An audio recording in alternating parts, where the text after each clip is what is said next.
into our questions and comments from the audience.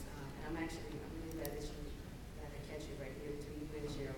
One of the questions that we have is, how can we work to repair bonds with communities who have been hurt by some faith communities, within the actual faith community?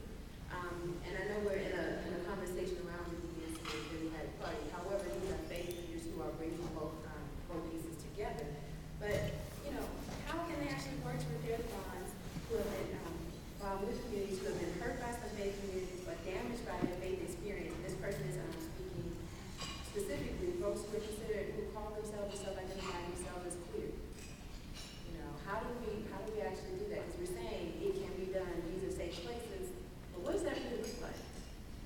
That's a really important thing and a really important task for you to take up, which is to demonstrate to people who have been frustrated by their experiences in their church or synagogue, or probably more likely their vision of what religious people are about by watching the news, and demonstrate, model for them what your particular faith beliefs and what your outlook towards issues of tolerance.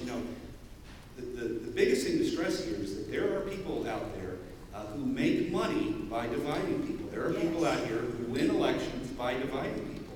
And it's in their interest to continue to try to make that divide wider. And it's the whole Karl Rove strategy that has been employed so darn effectively over the last couple decades. And so it's up to us to be able to start organizations and to talk to people. And there's going to be some cynicism.